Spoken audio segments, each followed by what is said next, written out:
Nah, jadi ada dua manusia. Ada manusia yang dikejar oleh dunia, ada manusia yang mengejar dunia.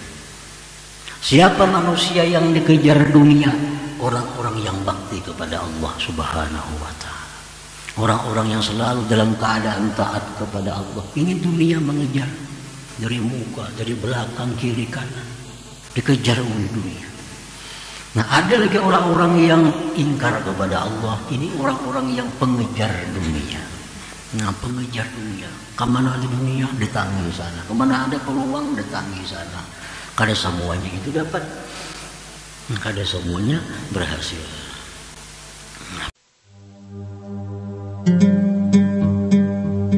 Sungguh mendatang dari Nabi Sallallahu Alaihi Wasallam, barang siapa yang mencintai dunianya maka akan memudaratkan akhiratnya. Dunia akhirat ini diciptakan Allah macam timur barat.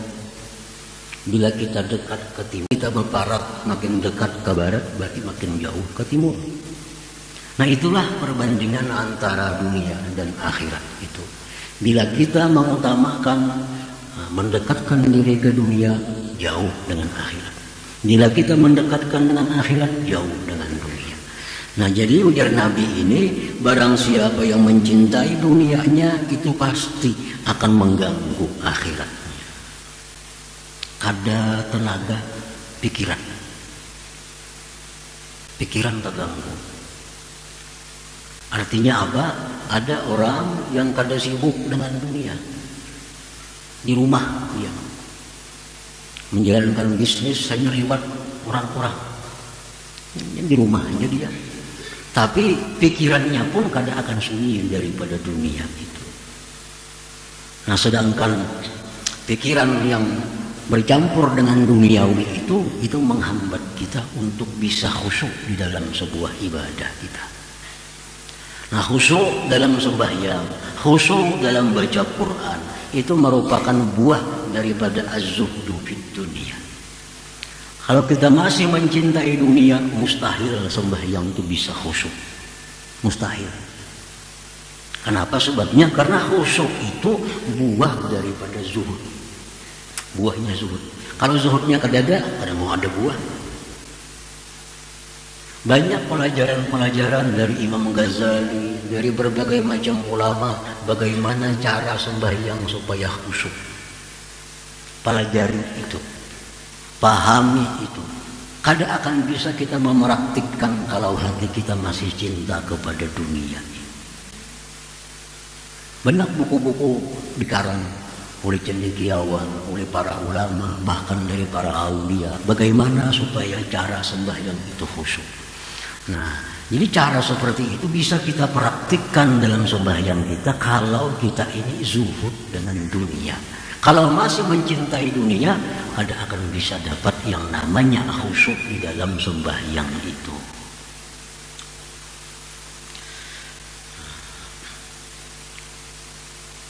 Wa warada aidan la ta'tiyannakum ba'di dunya ta'kulu imanakum kama ta'kulun narul hataba. Mendatang pula sabda Nabi, sungguh akan datang kepada kalian sesudah aku nanti dunia yang memakan iman kamu sebagaimana memakannya api akan kayu bakar. Jadi dunia ini jadi Nabi ada kena masanya memakan iman seperti memakannya api lawan kayu bakar. Nah, maksud Nabi itu apa? Orang kada akan dapat dari dunia kecuali mengorbankan iman. Ada kena masa kita kada boleh duit bila kada berdusta, kada mau sugih bila kada riba, kada mau sugih bila kada mengurangi takaran timbangan.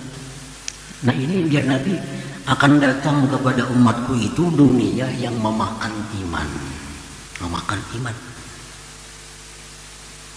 Mencari jujur saja kada bakal boleh duit. Berdusta, apalagi bersumpah palsu, mau lakas berduit. Nah, ya itu artinya ada kena masaknya biar Nabi itu. Jadi pedagang jujur pada mau sugih, jadi pejabat jujur karena mau naik pangkat. Bila kada Nah, menuruti aturan orang maka. Nah, Nabi sudah madahkan 1400 tahun yang lalu sudah dibaca oleh Nabi. Akan datang masa di mana dunia itu memakan iman kalian sebagaimana memakannya api akan kayu bakar. Nah, para muhibbin rahimakumullah. Qala ba'dhum, berkata sebahagian ulama, taraktud dunya li kasrati anaiha wa qillati ghanaiha wa khissati syurakaiha wa sur'ati fanaiha.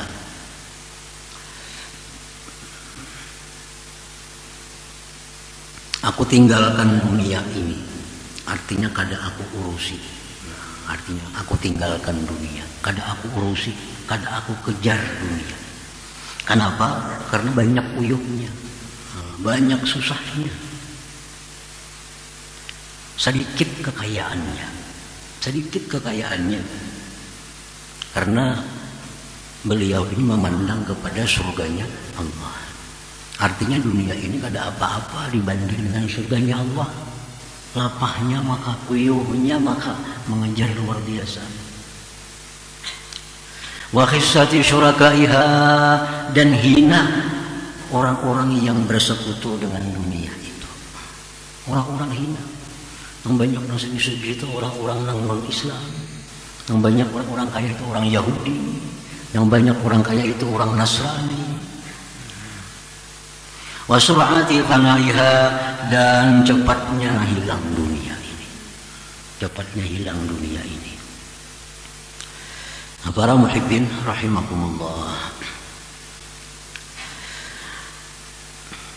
Jadi dunia ini begitu diciptakan oleh Allah Subhanahu wa taala yang namanya dunia. Allah berpesan kepada dunia ini. Apa pesan Tuhan kepada dunia? Ya dunia, ukhdumi man khadamani. Wahai dunia, engkau menyerahlah, engkau tunduklah, engkau berbaktilah kepada orang-orang yang berbakti kepadaku. Nah, itu Allah berpesan. Begitu Allah ciptakan dunia itu, Allah sudah berpesan kepada dunia, wahai dunia, ukhdumi man khadamani, engkau berkhadamlah kepada orang-orang yang berbakti kepadaku, dan engkau larilah daripada orang-orang yang tidak berbakti kepadaku. Nah, jadi ada dua manusia. Ada manusia yang dikejar oleh dunia, ada manusia yang mengejar dunia. Siapa manusia yang dikejar dunia? Orang-orang yang bakti kepada Allah Subhanahu wa taala. Orang-orang yang selalu dalam keadaan taat kepada Allah. Ini dunia mengejar dari muka, dari belakang, kiri, kanan, dikejar oleh dunia. Nah, ada lagi orang-orang yang ingkar kepada Allah. Ini orang-orang yang pengejar dunia. Nah, pengejar dunia, kemana ada dunia datangi sana, kemana ada peluang datangi sana. Kada semuanya itu dapat, kada semuanya berhasil. Para muhibbin rahimakumullah. وورد عن النبي صلى الله عليه وسلم المؤمن بين مخافتين بين أجل قد مضى لا يدري ما الله صانع فيه وبين أجل قد بقي لا يدري ما الله قاض فيه فليزوج العبد من نفسه لنفسه ومن دنياه لآخرته ومن حياته لموته ومن شبابه لهرمه فإن الدنيا خلقت لكم وأنتم خلقتم للآخرة. Orang beriman itu, ya Nabi, di antara dua ketakutan. Satu, ketakutan terhadap masa lalu. Apa takutnya? Apakah amal ibadahku diterima Allah? Apakah dosa-dosaku itu diampuni Allah? Kan kita kada tahu nih, kada tahu. Nah, orang beriman takut terhadap perkara yang masa lalunya. Apakah amal ibadah diterima Allah, dosa diampuni Allah, dan antara masa yang tersisa dia tidak tahu apa yang Allah putuskan terhadap dirinya. Apakah dia ini termasuk orang-orang yang beruntung atau orang-orang yang merugi? Itu pun kada tahu juga. Kada tahu juga kita, nasib kita akhirnya kada tahu. Jadi selalu dalam keadaan takut orang yang beriman ini. Baik memandang masa lalu takut, memandang masa depannya pun takut.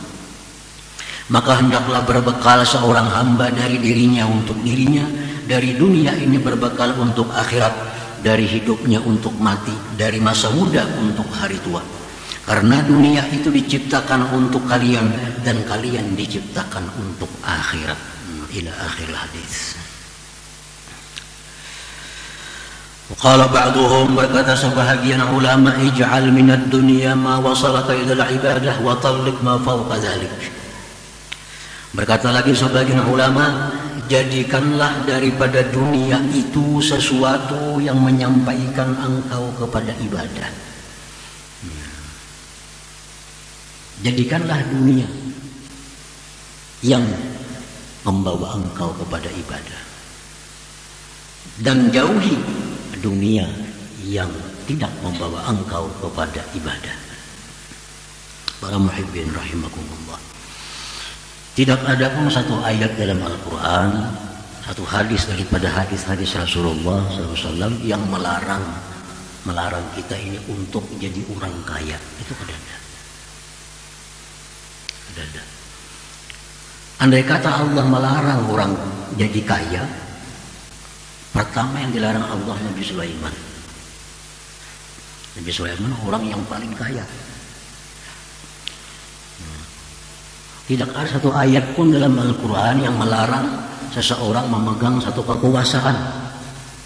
Andai kata Allah larang kita memegang suatu kekuasaan, Nabi Daud dilarang Allah menjadi raja. Nah, jadi artinya bahwa kekuasaan, kekayaan, apabila itu membawa kepada ibadah, maka itu ada bagian daripada akhirat, bukan dari dunia. Kekayaan kita tapi membawa kita kepada ibadah, kekayaan itu minal akhirat, termasuk akhirat, bukan dunia. Kalau kekayaan itu membuat kita lalai kepada Allah, nah, membuat kita sibuk sehingga lupa ibadah. Nah, ini kekayaan yang namanya dunia yang dicela itu. Para muhibbin rahimakumullah, Allah berfirman dalam Al-Quran, wala tansa nasibak minad dunya. Ya Tuhan, jangan kau lupakan bagian engkau daripada dunia. Jangan akhirat melulu, jangan. Ambil bagian engkau dari dunia. Dunia yang mana yang kita ambil? Dunia yang membantu kita untuk ibadah kepada Allah Subhanahu wa ta'ala. Kita naik haji, kada kawa kada berduit. Kada kawa. Hendak sembahyang pun kita nukar pakaian, sebagainya kada kawa kada berduit. Hendak silaturahmi kada kawa kada berduit. Rasulullah menyuruh bersedekah, kada berduit, kenapa disedekahkan? Nah, artinya apa? Bahwa dunia ini yang dilarang itu dunia yang membuat kita jauh daripada Allah tadi. Kalau dunia ini mendukung segala macam ibadah kita, itu dunia yang bagian dari akhirat, bukan dunia yang dicela. Itu yang dimaksud Allah, wala tansa nasibak minad dunya, jangan kau lupakan bagian engkau daripada dunia. Ambil dunia tapi untuk kepentingan ibadah kepada Allah Subhanahu wa ta'ala. Rasulullah SAW berdoa dalam sebuah doa beliau, Allahumma la taj'alid dunya akbara hammina wala mablagha ilmina. Ya Allah, ya Nabi, jangan kau jadikan dunia itu menyita sebagian besar pemikiran kami. Artinya apa? Bahwa kita boleh saja memikirkan dunia itu, tapi jangan sampai menyita sebagian besar pikiran kita. Dunia dipikirkan melulu. Nah, ini Nabi kita berlindung kepada Allah. Dunia dipikirkan juga, cuma jangan menguasai pikiran kita. Ada yang lebih penting daripada dunia yang mesti kita pikirkan, yaitu hari kembali kita, tempat kita selama-lamanya. Nah, itu maksud Nabi. Dunia jangan kada dipikirkan, pikirkan juga. Pikirkan juga dunia, tapi jangan menjadi akbar, paling besar pikiran kita.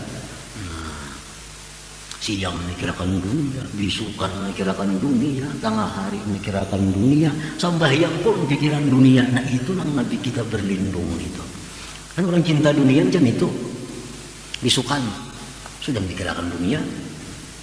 Karena tengah hari sembahyang pun pikirannya dunia. Hingga juga kuringnya pun memimpi urusan dunia juga. Asar sembahyang urusan dunia dalam hatinya selalu dunia. Jadi ini orang dikuasai oleh pemikiran dunia. Nah itu yang Nabi kita berlindung. Ayo jadi pikirkan dunia, cuma jangan macam itu. Nah jadi jar Nabi, Allahumma la taj'ali dunya akbara hammina wala mablagha ilmina. Nabi kita kada melarang kita menyuruh, Nabi kita kada melarang kita menuntut ilmu dunia. Ilmu pertanian, ilmu apa lagi misalnya perdagangan, Nabi kada melarang. Tapi jangan sampai itu mablagha ilmina. Jangan sampai itu melulu yang kita kaji urusan dunia melulu, urusan akhirat sedikit dikaji. Nah itu yang jangan. Kaji urusan berdagang kayak apa supaya bagus, bertanam kayak apa supaya bagus, bertani kayak apa. Kaji itu kada jadi masalah. Tapi jangan sampai urusan dunia ini yang utama kita kaji tanpa mengkaji masalah kembali kita ke akhirat. Nah ini yang bujur-bujur ngaranya keseimbangan manusia. Manusia hidup di dalam dunia ini paling lama 100 tahun. Jadi pikiran kita untuk memikirkan yang 100 tahun itu. Sedangkan di akhirat hidup kita ada batasnya lagi, selama-lamanya. Tentu pikiran kita lebih banyak memikirkan hidup yang selama-lamanya itu. Nah ini yang keseimbangan manusia. Kalau habis pikiran dicurahkan untuk memikirkan 100 tahun di dunia, tapi sedikit pikiran untuk hidup selama-lamanya, nah itu kada seimbang, kada normal, kada normal. Memikirkan yang kada lawasnya habis-habisan. Dicurahkan pemikiran, tenaga semua, memikirkan tempat kediaman yang bakal abadi, maka sedikit. Nah itu nang kada cocok, nang kada sesuai dengan ajaran Nabi kita ini. Para muhibbin rahimakumullah. Jadi ij'al minad dunya ma wasalaka ilal ibadah. Jadikan dunia engkau itu yang membawa ibadah. Rumah sagan beribadah, kendaraan sagan beribadah, pakaian sagan beribadah, berisi duit banyak sagan beribadah. Nah, ini disukai oleh Allah Subhanahu wa taala. Itu yang disukai oleh Allah. Qala Luqman libnihi, Luqmanul Hakim berkata kepada anaknya, ya bunayya, hai anakku, bi' dunyaka bi akhiratik tarbahhuma jami'a. Wala tabi akhirataka bidunyak takhsarhuma jami'a. Ujar Luqmanul Hakim kepada anaknya, wahai anakku, juallah dunia engkau itu dengan akhirat.